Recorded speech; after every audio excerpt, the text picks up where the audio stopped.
बिस्मिल्लाहिर्रहमानिर्रहीम। अस्सलाम वालेकुम डियर स्टूडेंट्स।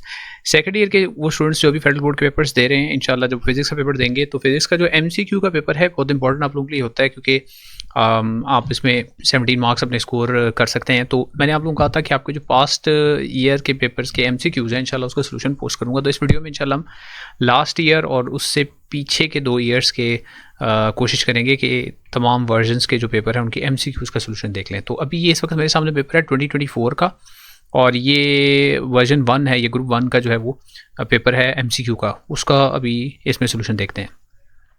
फर्स्ट एमसीक्यू है, the velocity of a free electron is doubled its de Broglie wavelength changes by the factor of. तो जो de Broglie wavelength है उसके लिए फॉर्मूला यू शुड नो कि lambda equals to H over M times V होता है। तो लैम्डा और वी इन्वर्सली प्रोपोर्शनल है, तो अगर वेलोसिटी को डबल कर देंगे तो 1/2 हो जाएगी डिब्रॉय वेवलेंथ, तो इसलिए ऑप्शन नंबर बी इसका करेक्ट होगा। The energy of photon of wavelength 500 nanometers is. तो एनर्जी ऑफ फोटोन का फॉर्मूला है E equals to H C over lambda. तो इसके लिए आप एच प्लैंक्स कांस्टेंट है, सी स्पीड ऑफ लाइट ले लेंगे, और लैम्डा यहाँ पे 500 नैनोमीटर है। तो ये सारी वैल्यूज़ अगर कैलकुलेटर के ऊपर पुट करें तो I get 2.49 EV as my answer, यानी ऑप्शन नंबर डी यहाँ पे करेक्ट होगा।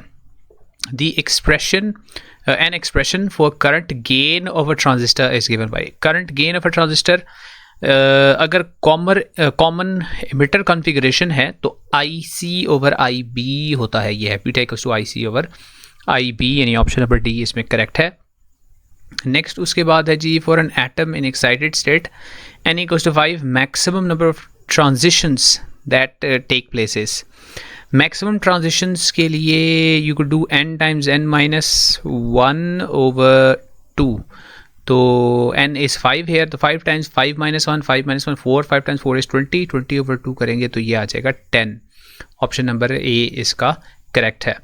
The variation of electric potential due to a point charge with distance is represented by. तो जैसे डिस्टेंस इंक्रीज होता है तो पोटेंशियल जो है वो डिक्रीज होता है, तो it should be option number, लेकिन ये स्ट्रेट लाइन है इन्वर्स प्रोपोर्शन के लिहाज से, तो ये ऑप्शन डी ही बनता है।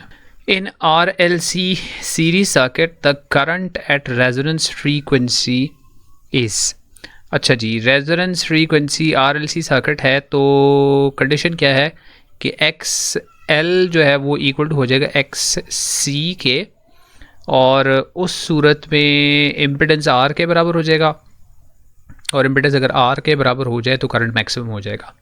Impedance is equal to R, hence the current is maximum. RLC circuit में बिल्कुल रेजोनेंस फ्रीक्वेंसी पे मैक्सिमम करंट होगा। नेक्स्ट है, in the figure the charge on the 3 microfarad capacitors. तो 3 कैपेसिटर्स हैं सीरीज़ में लगे हुए हैं, तो सीरीज़ के कैपेसिटर्स का पहले आपने इक्विवेलेंट कैपेसिटेंस जो है वो फाइंड आउट करना है। 2, 3 और 6 हैं, तो पैरेलल में इक्विवेलेंट कैपेसिटेंस जो है उसको आप कैलकुलेट करते हैं by 1 over the first capacitance यानी 1 over 2 plus 1 over 3 plus 1 over 6, और this is equal to 1 over CE। तो इनका अगर मैं LCM ले लूँ तो LCM 6 आ जाएगा। 3 plus 2 plus 1, 3 plus 2 is 5 plus 1 6 over 6 यानी 1 आ जाएगा। Equivalent capacitance is 1, CE equals to 1 microfarad. अब CE आपके पास आ गया। अब Q इक्वल्स टू होगा जी, आपने फाइंड आउट क्या करना है, चार्ज। तो चूँकि सीरीज़ में लगे हुए तो चार्ज सेम होगा, तो Q इक्वल्स टू CV होगा। तो Q equals to C which is 1 times V which is the voltage of the battery which is 20। तो टोटल चार्ज जो है वो 20 होगा, तो इसलिए 20 ही आंसर होगा इसका। सो 20 माइक्रोकूलम, यानी ऑप्शन नंबर डी इसका करेक्ट होगा। नेक्स्ट है, the force acting on a charged particle kept between the plates of a charged capacitor is F. If one of the plates of the capacitors is removed, the force on the particle becomes। अच्छा, ये एक scenario है कि एक charge particle को आपने रखा हुआ है between the plates of a capacitor which is charged. तो इसकी अगर मैं डायग्राम बनाऊँ तो डायग्राम कुछ ऐसे बनेगी। तो एक पैरेलल प्लेट कैपेसिटर है और उसके दरमियान आपने एक चार्ज रखा हुआ है। अब जो कैपेसिटर की जो फील्ड है, ये समझ लें पॉजिटिव प्लेट है, नेगेटिव प्लेट है, तो यहाँ पे एक फील्ड है क्रिएट हुई। इस फील्ड में आपने एक चार्ज रख दी है, ठीक है, लेट्स से पॉजिटिव चार्ज यहाँ पे आपने रख दिया। अब इसके ऊपर फोर्स लगेगी, ज़रा एक प्लेट उसका अट्रैक्टिव फोर्स लगेगी, दूसरी पल्स, तो टोटल नेट फोर्स उसके ऊपर लगेगी F equals to Q times E लगेगी। अब आपने क्या किया, आपने एक प्लेट जो है कैपेसिटर की वो रिमूव कर दी है, तो एक कोई भी प्लेट मैं यहाँ से रिमूव कर देता हूँ। एक प्लेट रिमूव करने से अब सिर्फ एक प्लेट रह गई है जिसके ऊपर चार्ज है। वो वाली जो प्लेट है वो स्टिल फोर्स फिर भी लगा रही होगी इस चार्ज के ऊपर, लेकिन अब हमने ये बताना है कि वो जो फोर्स लग रही है उस फोर्स का क्या हुआ। तो इनिशियली फोर्स है F equals to Q E, और इनिशियली अगर हम इलेक्ट्रिक फील्ड की बात करें तो वो होगी सिग्मा ओवर एप्सिलॉन नॉट। अब अगर आप एक प्लेट को रिमूव कर देंगे तो जो इलेक्ट्रिक फील्ड है एक प्लेट की वजह से, अब जो सिर्फ पॉजिटिव प्लेट रह गई है उसकी वजह से जो फील्ड रह गई है उसकी वैल्यू कैसे लिखेंगे हम, E equals to sigma over 2E naught, यानी हाफ हो जाएगी इलेक्ट्रिक फील्ड की स्ट्रेंथ, हाफ हो जाएगी। तो F इक्वल्स टू फार्मूला वही लगाएंगे, यानी इसको E डैश कह देते हैं, तो E डैश, ये पुराना वाला E है, ये E डैश हो गया। तो पुराना वाला जो है वो फोर्स था F, अब आपने निकालना है F डैश। तो F डैश कैसे निकलेगा, F डैश उसी तरह Q times E prime E dash, तो वो समेशन ओवर 2E नॉट, तो समेशन ओवर 2E, ये पुराना वाला E है तो Q टाइम्स पुराना वाला E, यानी F dash equals to 1/2 times the previous force हो जाएगा। तो इसका मतलब है एक प्लेट को उड़ा देने से, एक प्लेट को रिमूव कर देने से फोर्स पहले से कम होके आधी हो जाएगी। अच्छा जी, उसके बाद नेक्स्ट है the best instrument for the accurate measurement VMF, ये पोटेंशियोमीटर होता है। पोटेंशियोमीटर इसलिए होता है कि पोटेंशियोमीटर करंट जो है वो ड्रॉ नहीं करता, इसका वर्किंग प्रिंसिपल जो है वो डिफरेंट है as compare to ohm meter, volt meter या एमीटर। एमीटर होता ही करंट के लिए, वोल्ट मीटर दूसरा है EMF मेजरमेंट के लिए। अच्छा, the AC circuit in which current and voltage are in phase. अच्छा जी, करंट और वोल्टेज दोनों अगर फेज में हों, are in phase, the power factor is, अच्छा जी, पावर फैक्टर इक्वल टू होगा cos फाई के, और फेज में होंगे तो एंगल 0 डिग्री होगा, तो पावर फैक्टर होगा cos 0 डिग्री के इक्वल, तो cos 0 1 के इक्वल होता है, तो पावर फैक्टर जो है वो इसका मतलब है, पावर फैक्टर क्या वैल्यूज हैं जी, 1 ऑप्शन है इसमें जी, ऑप्शन नंबर डी इसमें करेक्ट है। नेक्स्ट है जी the temperature below which the resistivity of a super conductor falls to 0, उसको हम क्रिटिकल टेम्परेचर बोलते हैं, जहाँ उसकी resistivity falls to 0, super conductor इसीलिए उसको बोलते हैं।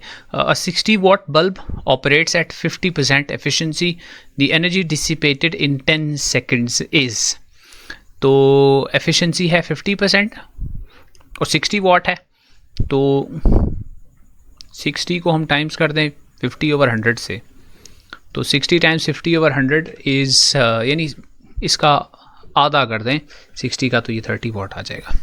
तो 30 वॉट आ जाएगा पावर, तो एनर्जी होता है पावर इनटू टाइम, तो 30 वॉट को मल्टीप्लाई कर दें 10 के साथ, तो 300, इसका आंसर आ जाएगा नंबर डी। यहाँ पे मैंने क्या किया, एनर्जी को पावर से पावर को टाइम से मल्टीप्लाई किया फॉर एनर्जी।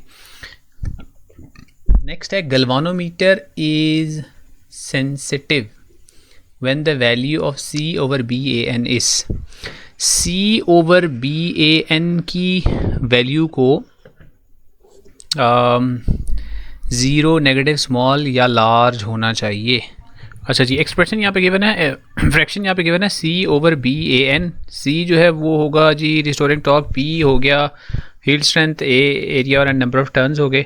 तो अगर आप C की वैल्यू को कम कर देंगे तो भी ज़्यादा हो जाएगी सेंसिटिविटी, यानी स्मॉलर करंट के लिए लार्जर डिफ्लेक्शन प्रोड्यूस करनी है, या इसको C को हम रिड्यूस कर दें या इन सब को हम इंक्रीज़ कर दें, इनमें से B को या A को या N को हम इंक्रीज़ कर दें। तो ओवरऑल क्या हुआ कि अगर न्यूमरेटर को रिड्यूस करें, डिनोमिनेटर को इंक्रीज़ करें, तो फ्रैक्शन जो है वो स्मॉलर होती जाती है। इसका मतलब है जितनी ये फ्रैक्शन स्मॉल होगी उतनी सेंसिटिविटी ज़्यादा होगी। तो galvanometer is sensitive when the value of C/BAN is small, इसलिए ऑप्शन नंबर C करेक्ट होगा। नेक्स्ट है with the increase in speed of motor the magnitude of back EMF, तो बैक EMF जो है उसकी एक्सप्रेशन है K टाइम्स ओमेगा, तो इसका मतलब है कि omega is the angular speed वो इंक्रीज होगी तो ज़ाहिर है बैक ईएमएफ भी इंक्रीज ही होगी। Next is if N S over N P is equal to 1 तो ट्रांसफार्मर क्या होगा। तो N S over N P अगर 1 के इक्वल होगा तो रेक्टिफायर तो होगा नहीं, स्टेप अप स्टेप डाउन भी नहीं होगा, तो इसलिए ऑप्शन नंबर ए ही है, बाकी सारे ऑप्शन गलत हैं इसमें। यानी N S equals to N P होगा ना, तो ना वो स्टेप अप करेगा ना वो स्टेप डाउन करेगा। A wire is stretched to double of its length, its strain is, अच्छा जी स्ट्रेन को कैलकुलेट करना है तो स्ट्रेन होता है change in length over original length, ये स्ट्रेन का फार्मूला है। तो if a wire is stretch to double its length, यानी जो चेंज इन लेंथ है वो एल के बराबर हो जाए, यानी पहले अगर लेंथ है 1 मीटर अब उसको 2 मीटर कर दिया, तो जो चेंज आया है वो भी 1 मीटर का ही आया है।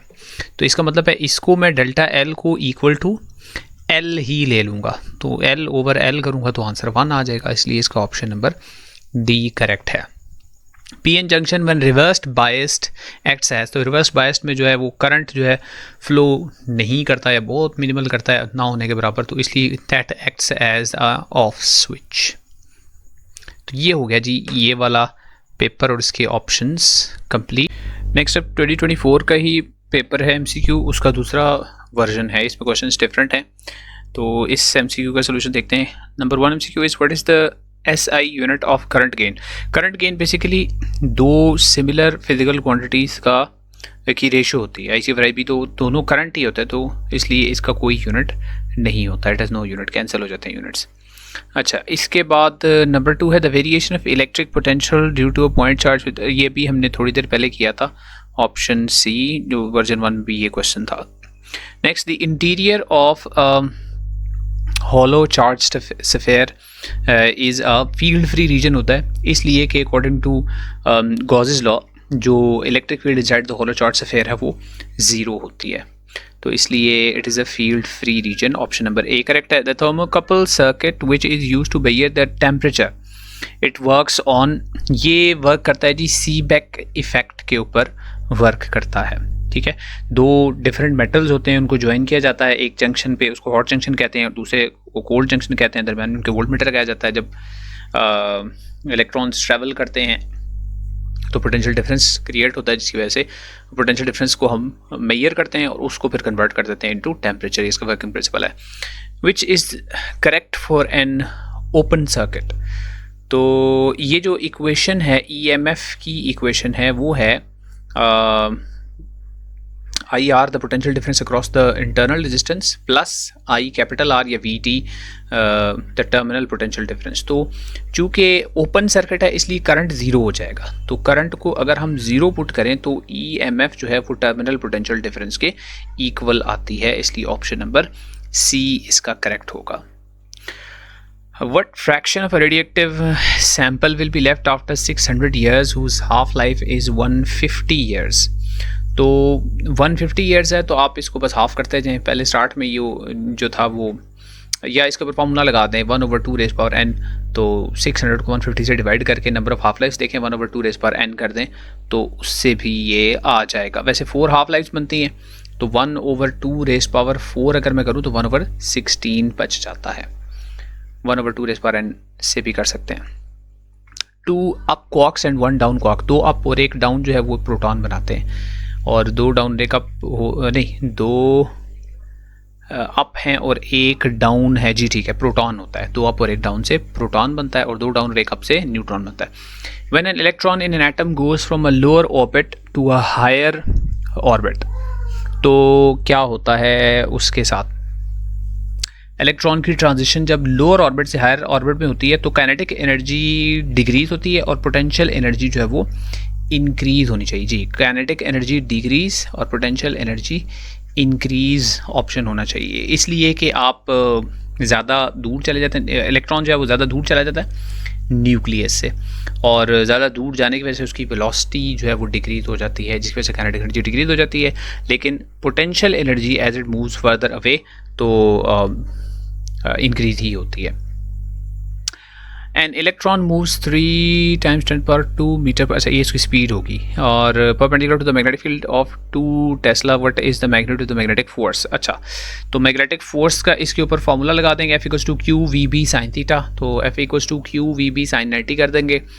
तो इलेक्ट्रॉन है, इलेक्ट्रॉन का चार्ज 1.6 टाइम्स 10⁻⁻19 और वी है 3 टाइम्स 10⁻² और 2 टाइम्स टी कर दें तो इसकी वैल्यू, तो ये 9.6 टाइम्स 10⁻⁻19 आ रहा है। कैलकुलेटर पे इसको कैलकुलेट कर लें, पी ऑप्शन है। Next number 10, if the length of the solenoid is doubled but the number of turns remain the same, the B inside the solenoid. तो बी होता है जी, B equals to mu naught N I होता है, और यहाँ पर हमने करना है लेंथ को डबल करना है, नंबर ऑफ टर्न्स को हमने सेम रखना है, नंबर ऑफ टर्न्स सेम है और लेंथ को डबल करना है। अच्छा तो ये जो स्मॉल n है ये basically total number of turns per unit length होता है, तो लेंथ को आप डबल करें, इसको कांस्टेंट रखें तो इन्वर्सली प्रोपोर्शनल है स्मॉल n, लेंथ को डबल करेंगे स्मॉल n हाफ हो जाएगा, तो स्मॉल n हाफ होने का मतलब है कि b की वैल्यू जो है वो हाफ हो जाएगी, कीपिंग एवरीथिंग कांस्टेंट, तो 1 हाफ हो जाएगी। ठीक है इसको डबल करेंगे तो ये हाफ हो जाएगा, इन्वर्सली प्रोपोर्शनल है। Next is the term delta phi, delta T has the same dimensions as delta phi, delta T ये होता है rate of change of flux, और ये इक्वल टू होता है या प्रोपोर्शनल टू होता है ईएमएफ के या पोटेंशियल डिफरेंस के, तो जो ईएमएफ के या पोटेंशियल डिफरेंस के डिमेंशंस होंगे वही इसके डिमेंशन भी होंगे। नेक्स्ट है जी, if back EMF is zero then coil draws, अगर बैक ईएमएफ को हम ज़ीरो कर दें तो कोयल इस तरह का, अभी आई थिंक उसमें भी आया था, वर्जन 1 में भी क्वेश्चन आया था, तो बैक ईएमएफ को ज़ीरो करने से मैक्सिमम करंट ड्रॉ होगा, कोई बैक ईएमएफ नहीं होगी तो इसका मतलब है अपोजिशन नहीं होगी, अपोजिशन नहीं होगी तो करंट मैक्सिमम ड्रॉ होगा। In equation delta lambda equals to H over M naught C 1 minus cos theta which factor is called the Compton wavelength, ये जो H over M naught C है ये हम इसको बोलते हैं कॉम्पटन वेवलेंथ, तो H over M naught C ये कॉम्पटन वेवलेंथ है। इन जो coil the reactance XL and the resistance R related as, choke coil के अंदर जो एक्सएल है वो ग्रेटर देन आर होता है, XL is greater than R होता है चोक कोयल के अंदर, इसलिए कि इसको डिज़ाइन ही ऐसे किया जाता है कि इसकी हाई इंडक्टिव रिएक्टेंस हो ताकि वो एसी सिग्नल्स को जो है वो ब्लॉक कर सके, तो उसके लिए इंडक्टिव रिएक्टेंस जो है वो ज़्यादा होनी चाहिए रेजिस्टेंस से। In purely inductive circuit the current, purely inductive circuit में जो है वो करंट लैग करता है वोल्टेज को by 90 degrees, current lags the EMF by 90 degrees. Next number 16 is impurity atoms are doped in semiconductor to increase, उसकी conductivity increase करने के लिए। Curie point is the temperature where, Curie point के ऊपर जाकर ना जो फेरोमैग्नेटिक मटेरियल्स होते हैं वो अपनी मैग्नेटिज्म लूज़ करने लग जाते हैं और वो फेरोमैग्नेटिक से वो पैरामैग्नेटिक में कन्वर्ट हो जाते हैं। जी बिल्कुल, पैरामैग्नेटिक में, यानी मैग्नेटिज्म आहिस्ता आहिस्ता अपने वो लूज़ करना शुरू कर देते हैं। तो ये हो गया जी इसका वर्जन नंबर 2 भी 2024 के पेपर का। आगे चलते हैं 2023 के पेपर की तरफ। आप ये है जी 2023 का पेपर और इसके MCQs देखते हैं। नंबर 1 है there are 2 charges 1 microcoulomb and 6 microcoulomb, the ratio of forces acting on them will be. तो चार्जेस की रेशो डिफरेंट है, लेकिन याद रखिए कि चार्ज Q1 जो है ये चार्ज Q2 के ऊपर फोर्स लगाता है और Q2 जो है वो Q1 के ऊपर फोर्स लगाता है। फोर्स का magnitude according to Newton's third law वो सेम होता है, यानी इक्वल फोर्स है जो Q1 Q2 पे लगाता है या जो Q2 है वो Q1 के ऊपर लगाता है, दोनों फोर्सेस इक्वल बट ऑपोजिट होती है, तो रेशो उनकी 1:1 ही रहेगी, यानी ऑप्शन नंबर सी ही करेक्ट होगा। कोई और ऑप्शन आप चूज़ करेंगे तो इसका मतलब है एक फोर्स बड़ी है दूसरी फोर्स स्मॉलर है तो वो सारी गलत है, इसका मतलब है कैलकुलेट करने की भी जरूरत नहीं है। The electric potential at a point of distance 1 meter from 2 coulomb charge, बहुत आसान। इलेक्ट्रिक पोटेंशियल का फॉर्मूला यूज़ करेंगे V equals to K times Q over R। अब इसके अंदर वैल्यूज़ पुट करेंगे। K की वैल्यू 9 टाइम्स 10⁻9 है, Q गिवन है हमें 2 कूलम है और डिस्टेंस भी मीटर्स में गिवन है 1 मीटर, तो बेसिकली 9 टाइम्स 10⁻9 को मल्टीप्लाई कर देंगे आप 2 के साथ, तो 9 2 18 टाइम्स 10⁻9 हो जाएगा 18 टाइम्स 10⁻⁹ तो यहाँ नहीं है, लेकिन ये 1.8 टाइम्स 10⁻10 है, यानी उसको आप कन्वर्ट कर दें तो ये बन जाता है। कैलकुलेटर पे सॉल्व करेंगे तो ये आ जाएगा आंसर। 10 की पावर सिर्फ थोड़ी सी आपने चेंज करनी थी। 3 resistors each of 2 ohms are connected to form a triangle, the resistance on any corner. अच्छा, 3 रेजिस्टर्स हैं जी, उनको हमने इस तरह ज्वाइन किया कि वो एक ट्राइंगल बना रहे हैं। सो इसको ड्रॉ कर लेते हैं। ये एक हो गया रेजिस्टर, ये दूसरा रेजिस्टर हो गया, और यहाँ से एक तीसरा रेजिस्टर हो गया। तो रेजिस्टेंसेस तीनों बराबर हैं। एक एंड ये ए हो गया, ये एंड बी हो गया, और ये एंड सी हो गया। हमने कैलकुलेट क्या करना है, the resistance on any corner, किसी एक कॉर्नर के ऊपर रेजिस्टेंस जो है वो क्या होगी। वैल्यूज़ भी इनकी लिख लेते हैं। पहले 2 ohms हैं तीनों, तो ये 2 ohms है, ये 2 है, और ये 2 ohms है। अच्छा जी, अब रेजिस्टेंस ऑन एनी कॉर्नर, तो लेट्स से ये रेजिस्टेंस ए पर हमने फाइंड आउट करनी है। तो इसको ऐसे समझ लें कि हम यहाँ से इधर से ए से सी पे गए, सी से बी पे आए, और बी से वापस ए पर पहुँचे, तो टोटल कितनी रेजिस्टेंस है यूँ समझ लें। तो इस फिगर को थोड़ा सा मैं चेंज करता हूँ, यानी सिर्फ आपको समझाने के लिए फिगर को थोड़ा सा चेंज करके देखते हैं कि अगर इन रेजिस्टर्स को मैं देखूँ ए और बी के क्रॉस, ये ए है पॉइंट, फिर बीच में सी पॉइंट है, और फिर उसके बाद ये बी पॉइंट है, तो ये रेजिस्टर्स सीरीज़ में लगे हुए हैं, 2 रेजिस्टर्स ऐसे ए से सी तक जाएंगे और फिर सी से बी तक जाएंगे, तो you have 2 resistors in series.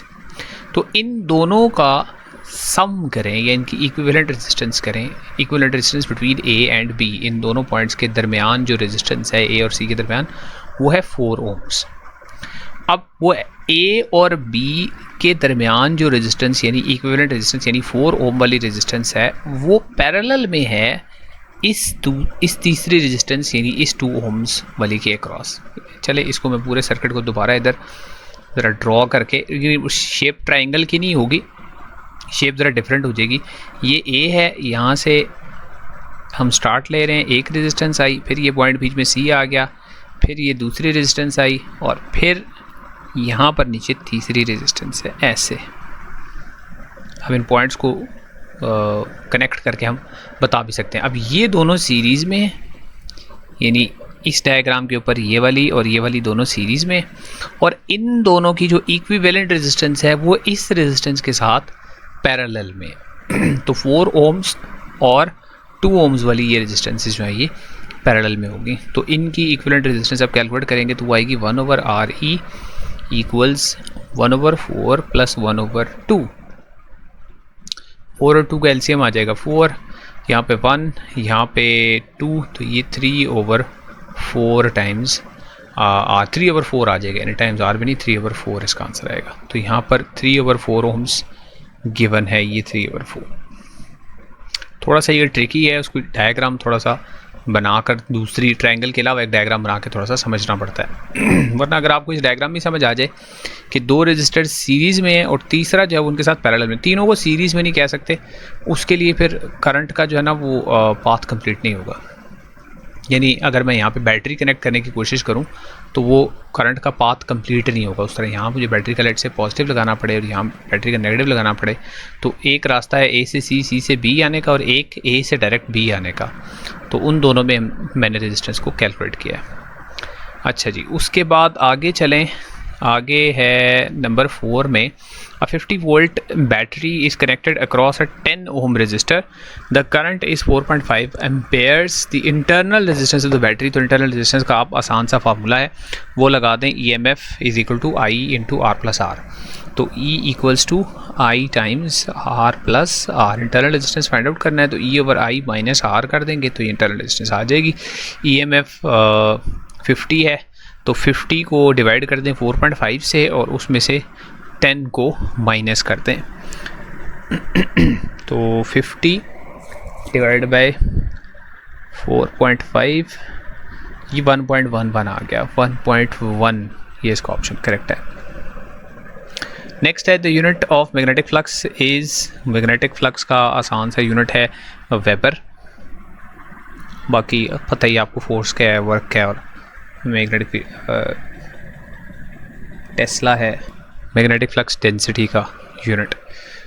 अच्छा जी, a solenoid of length 500 metre is wounded into 100 turns, a current of 10 ampere flows in it, the magnetic flux intensity। अच्छा जी, मैग्नेटिक फ्लक्स इंटेंसिटी के लिए B equals to mu naught N I use कर लेंगे, आसान सा है। B equals to mu naught N times I, और mu not magnetic permeability होगी यहाँ पर फ्री स्पेस में, और L होगी इसमें 500 मीटर्स, N हो गया इसमें 100, और करंट हो गया इसमें 10 एम्पेयर्स। तो यहाँ से स्मॉल n कैलकुलेट कर लेते हैं, पहले स्मॉल n है, तो स्मॉल n होगा capital N over L, number of turns per unit length है ये, तो नंबर ऑफ़ टर्न्स हैं यहाँ पर 100, उसको टोटल लेंथ यानी 500 से डिवाइड कर देंगे, तो 100 ओवर ये है, एक यूनिट्स देख लें, 500 मीटर है और 100 टर्न्स है। ओके, अच्छा, तो इसमें वैल्यूज़ अगर मैं पुट कर दूं तो it will be 100 over 500 multiplied by 10, 100 10 times 1000, 1000 को 500 से डिवाइड करेंगे तो 2 इंटू म्यू आ जाएगा, इसका म्यू नॉट साथ ऐसे कैरी करेंगे, तो 2 म्यू इसका आंसर है। Lenz's law is consistent with the law of conservation of energy होता है Lenz's law. Next is a pair of coils has a mutual inductance of 2 Henry. If the current in the primary changes from 10 ampere to 0 in 0.1 second, then the induced EMF in the secondary will be, तो induced EM है minus m del L over del T लगा देंगे इसके ऊपर, तो -2 into current change हो रहा है फ्रॉम 10 टू 0, तो 10 करंट का चेंज आ गया, उसको 0.1 से डिवाइड कर दें, तो इन्हीं वैल्यूज़ को डायरेक्ट मैं पुट कर देता हूँ, तो दिस इज़ 2 टाइम्स -2 टाइम्स बल्कि चेंज आ गया जी 10 ओवर 0.1, तो -10 ओवर 0.1, माइनस माइनस कैंसिल हो गया, और ये आ जाएगा जी, कैलकुलेटर पे कर लेते हैं, -10 ओवर 200 इसका आंसर आ गया, ऑप्शन बी करेक्ट है। नेक्स्ट है, if mu naught is the permeability of free space and E naught is the permittivity of free space, then the speed of light can be found out by which formula. तो you have to use permeability and permittivity of free space, तो वो 1 over root of the product of the two होता है, यानी यहाँ पर है 1 over under root mu naught times E naught होगा, 1 over mu naught times E naught. अभी थोड़ा सा क्लियर नहीं, I think option number B में यही है या ए में है, हाँ ए में। Speed of light is 1 over, इस तरह लिख देता हूँ यहाँ पे, इनमें से जो भी ऑप्शन है वो 1 over root of mu naught times E naught, A ही लग रहा है। चले, अब mercury volume of 1600 times 10 power minus 6 meter cube is subjected to a pressure of 1.5 times 6 pascals. If the bulk of modulus of mercury is this, then the decrease in its volume. Okay, तो decrease in volume के लिए formula use करेंगे bulk modulus का। Bulk modulus को हम कह देते हैं K, this should be equal to V times delta P over delta V। Now we have to find the decrease, यानी डेल्टा V फाइंड आउट करना है, तो डेल्टा V इक्वल्स टू हो जाएगा V times delta P over K। तो V की value calculator में put करते हैं डेल्टा P की और K की। So let's see what we get. V is 1600 times 10 to the power of -6, और उसको मल्टीप्लाई करेंगे 1.4 times 10 to the power of 8 से, और डिवाइड करेंगे 2.8 टाइम्स 10 to the power 10 से, तो एक आता है जी 800 टाइम्स 10 पावर -8, और यहाँ पर है 8 times 10 power -6 nearest, option number ए इसका करेक्ट है। नेक्स्ट है, for proper working of a transistor in normal circuits, तो ट्रांजिस्टर की बाइसिंग स्कीम क्या होनी चाहिए। तो ट्रांजिस्टर की बाइसिंग स्कीम जो होती है वो होती है कलेक्टर बेस जंक्शन जो है वो हमेशा रिवर्स बायस होता है और एमिटर बेस जंक्शन जो है वो फॉरवर्ड बायस होता है। Collector base junction is reverse bias, emitter base junction is forward bias. आप उसकी डायग्राम बना के वो देख भी सकते हैं। In a PN junction the barrier potential offers opposition to only, जो बैरियर है वो ऑपोजिशन करता है मेजॉरिटी कैरियर्स दोनों रीजन्स में जो भी होंगे उनको, majority carriers in both regions, यानी जिस रीजन में इलेक्ट्रॉन्स हैं मेजॉरिटी कैरियर्स उनको ऑपोजिशन, और जिस रीजन में होल्स हैं उनको भी ऑपोजिशन ऑफर करता है। A passenger passes a clock with a speed c/2, the time period observed by him is। यहाँ पर हम टाइम डायलेशन स्पेशल रिलेटिविटी में जो टाइम डायलेशन वाली इक्वेशन है वो यूज़ करेंगे, और टाइम डायलेशन की इक्वेशन है t equals to T naught over under root of 1 minus V square over C square.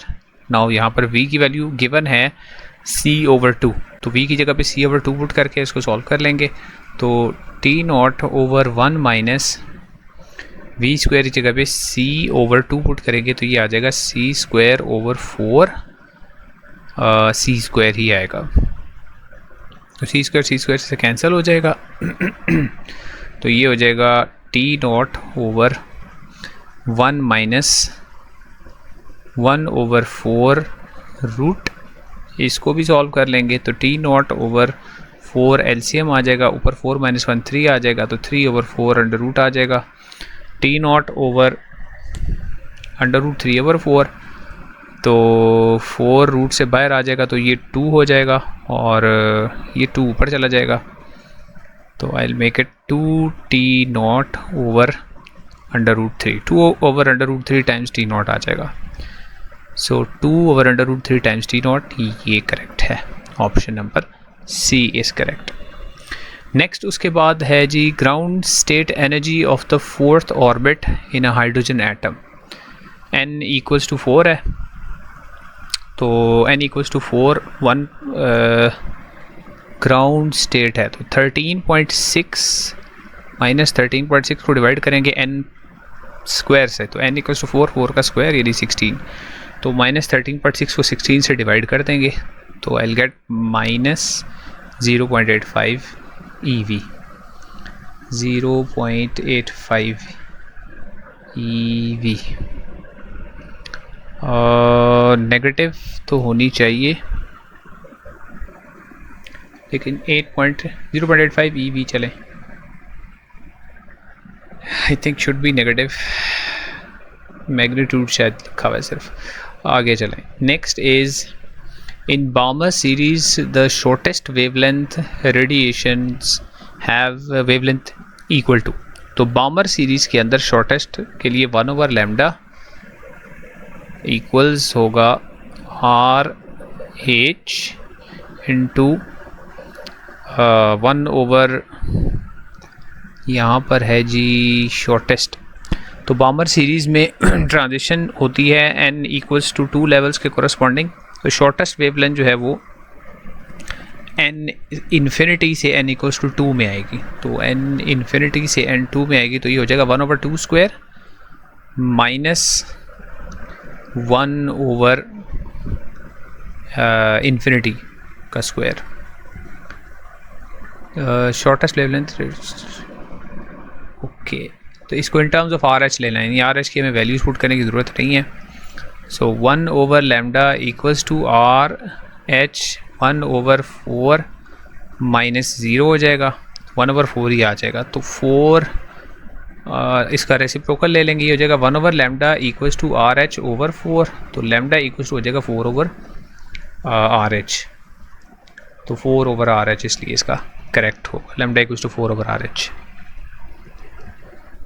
Number 16 is the average distance covered by alpha particles in air before ionizing power CC squared, इसको range बोलते हैं जहाँ तक वो total distance उनका जो travel करेंगे। If a radioactive isotope of silver has a half life of about 7.5 days, after 15 days the remaining isotope of its original is, अच्छा तो 7.5 डेज़ के बाद हाफ हो जाएगा और 15 डेज़ के बाद हाफ का हाफ हो जाएगा, यानी 25% हो जाएगा। ऑप्शन ए इसलिए इसका करेक्ट है। तो ये 2023, तो ये इन 3 पेपर्स के ऑब्जेक्टिव्स के सोल्यूशन हो गया। इंशाल्लाह अगर आप इनको देखेंगे आपके लिए हेल्पफुल होगा सोल्यूशन MCQs की तैयारी के लिए। इसके बाद इंशाल्लाह नेक्स्ट वीडियोस में कुछ इंपॉर्टेंट शॉर्ट क्वेश्चंस और कुछ ओवरऑल पेपर में इंपॉर्टेंट क्वेश्चंस भी इंशाल्लाह बताऊंगा। तो see you in the next video then इंशाल्लाह।